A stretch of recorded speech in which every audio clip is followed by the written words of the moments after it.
Now, the month of May marks 10 years since the fall of Suharto, the Indonesian army general who seized power in 1965 and held it for more than 3 decades. This week, Al Jazeera is taking an in-depth look at the state of Indonesia today and the fears and hopes for its future. In the coming week, we'll take you across the archipelago from Banda Aceh in Indonesia's west to Papua, more than 5,500 kilometers to the east. We'll show you how Indonesia is achieving what many thought was impossible and what still needs to be done. Now, for many Indonesians, it all seems very similar to a decade ago. But is it?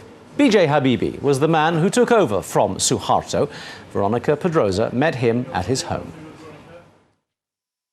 10 years ago, the demonstration was done to get their freedom.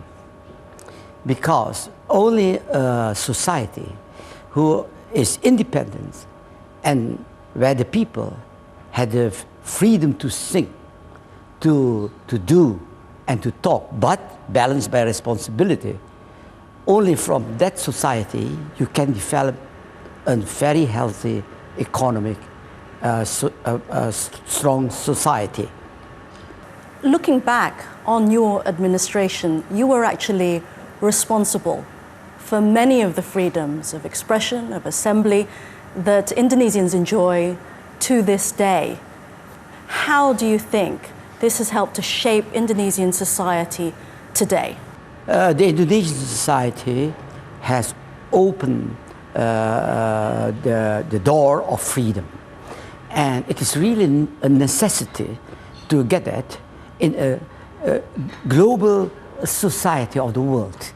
Yeah, globalization is an approach to freedom, of the people, and you cannot isolate yourself within that global process.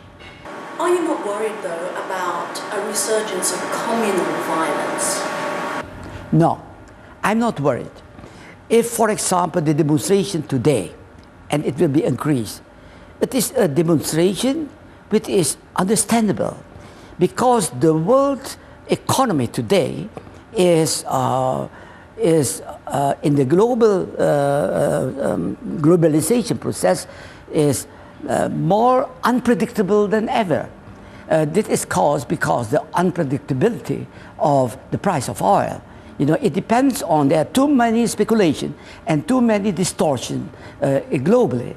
And because of that, the answer to that is just like in Indonesia, to decouple yourself from the price of oil by subsidizing the oil price. But of course, we all know that it is not so easy, but you have to go in that direction.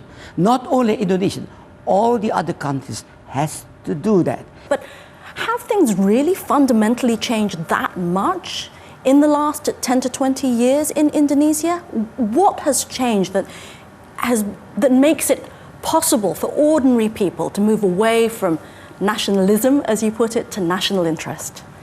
Nobody among the people who make the demonstration is talking about nationalism.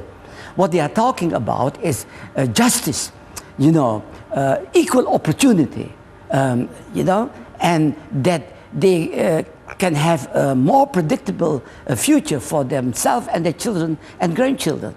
And that is fair, that is normal. And in this case, I think Indonesia is, thanks heaven, on the right track by using its freedom.